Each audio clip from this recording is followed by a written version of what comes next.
La verdadera función de la policía. La policía tal y como hoy se concibe, es decir, como fuerza armada civil encargada del mantenimiento del orden público y de la investigación criminal, es un invento reciente, del siglo XIX, cuando la expansión desmedida de las ciudades y el auge del movimiento obrero como respuesta a la explotación capitalista hicieron necesario para los poderosos el desarrollo de métodos de control social más eficaces.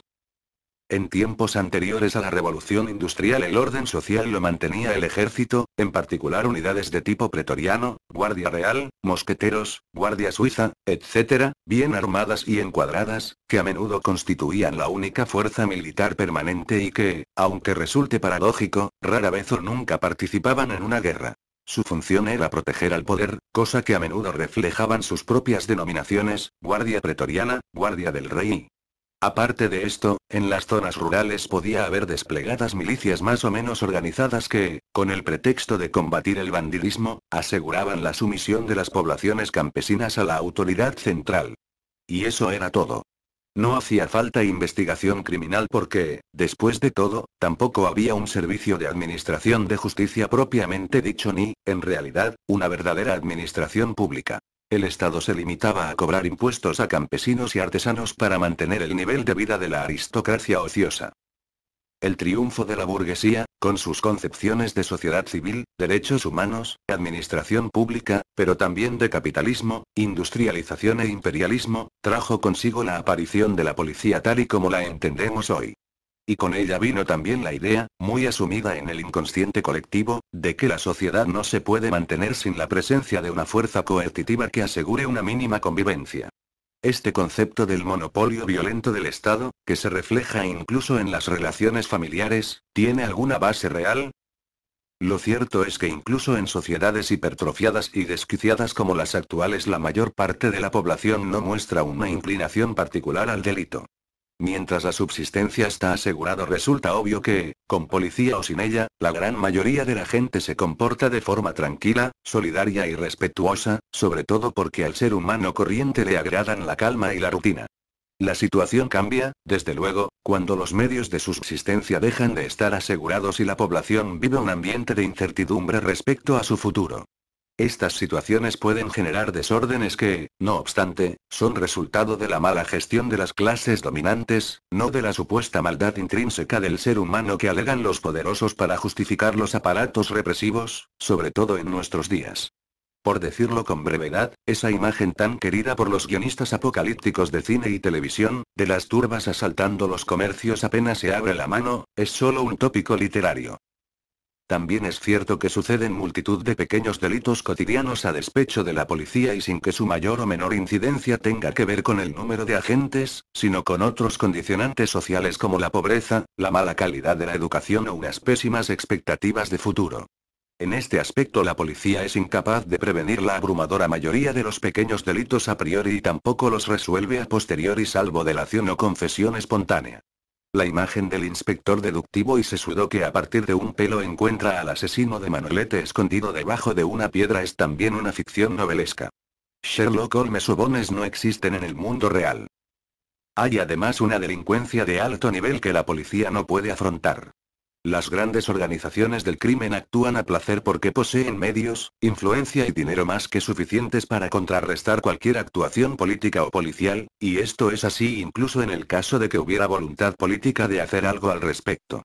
El caso de las mafias que gobiernan hoy día gran parte de Italia, de Colombia o la frontera norte de México son ejemplos de cómo la policía no puede cumplir la misión que, en teoría, le ha sido encomendada por la sociedad.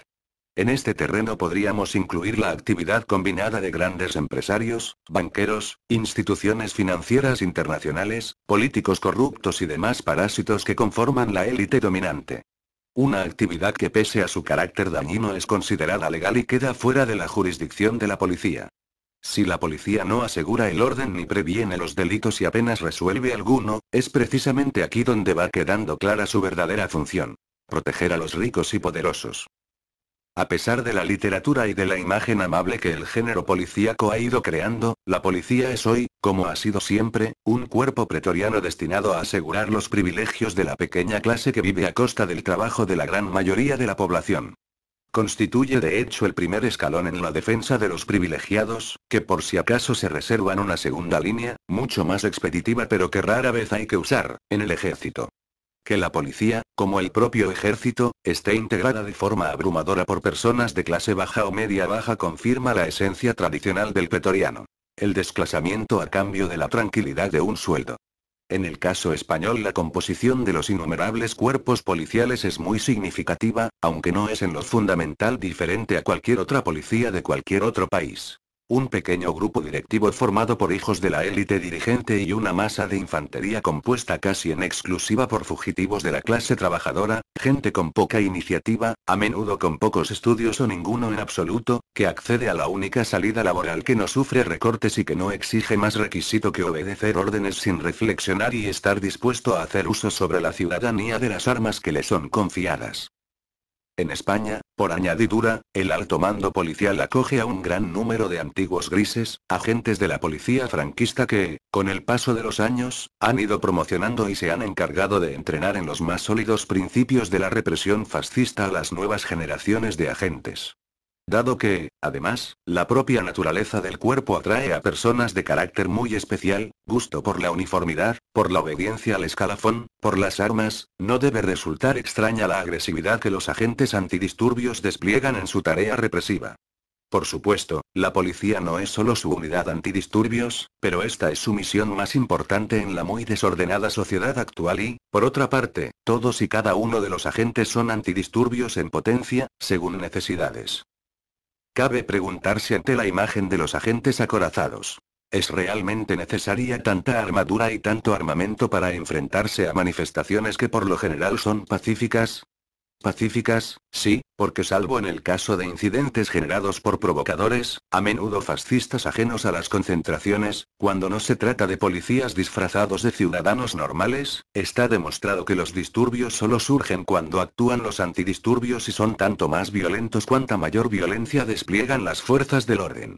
Esta brutalidad de los policías siempre sorprende, porque aparte de tratarse de una conducta indigna, genera un gran rechazo público y es frecuente que el ciudadano se pregunte el porqué de estas actuaciones que excitan el descontento de gran parte de la población. Nada de esto es gratuito o casual. Los agentes de policía son peones que reparten porrazos y tiros si se lo ordenan, a placer, pero no dejan de ser la mano ciega de individuos más poderosos. Y así, en efecto, el uniforme de diseño amenazador, la armadura, la panoplia, la violencia y el ensañamiento son no ya necesarios, sino imprescindibles, porque en el retorcido ordenamiento social vigente forman parte de una puesta en escena con un objetivo muy concreto: crear miedo. La policía existe para proteger a los ricos. Esa es su función primordial, el resto es subsidiario. Para asegurarse el mantenimiento de los privilegios, la casta dominante no conoce medio más eficaz e inmediato que el terror. Que en las sociedades regidas por sistemas de democracia burguesa este reparto del miedo no llegue a los extremos criminales de las dictaduras es solo porque no es necesario pasarse de rosca, pero no hay que dudar de que, en caso de que las cosas se pongan difíciles, la policía abrirá fuego sobre la población, en Damasco, en Madrid o en París. Ya se ha hecho antes y en el futuro, cercano o lejano, no será diferente. Así pues, una revolución social bien encaminada debería asumir como premisa de partida el cuestionamiento de muchas verdades de esta sociedad tan desastrosa en que vivimos. El principio de autoridad, el culto al trabajo, la representatividad del voto y, por supuesto, la supuesta necesidad de una fuerza armada para mantener el orden. Pero incluso admitiendo el argumento torticero de que hace falta una coerción, por mínima que sea, para mantener cierto orden en el caos de la hiperurbanización y el exceso demográfico, habría que reivindicar en todo caso una policía nueva que fuera realmente civil, permanentemente identificada, privada de armas, por completo transparente, depurada de fascistas, psicópatas y analfabetos funcionales, sin espíritu de cuerpo. Y, sobre todo, sometida a un severo control público y a las mismas leyes que el resto de ciudadanos, sin el menor privilegio y sin el marchamo de héroes funcionarios creado por las series de televisión y las películas. Por último, conviene tener en cuenta que de nada sirve sacar las cosas de quicio. La policía es parte del problema, pero no es el problema. Parte de su utilidad para los ricos es que la policía, con su brutalidad, atrae el odio de los trabajadores. A fin de cuentas constituye la primera línea defensiva del enemigo, pero el enemigo es la clase dominante que explota el trabajo ajeno, esos emprendedores ansiosos y rapaces que suponen el auténtico peligro para el orden público e incluso para la supervivencia de la especie humana. Y son estos quienes tienen la policía a su servicio. Una policía que es solo el mensajero. La indignación ciudadana debería apuntar más alto, pues cuando caigan los poderosos, que son los creadores del desorden, la desigualdad y la injusticia, la policía ya no tendrá razón de ser.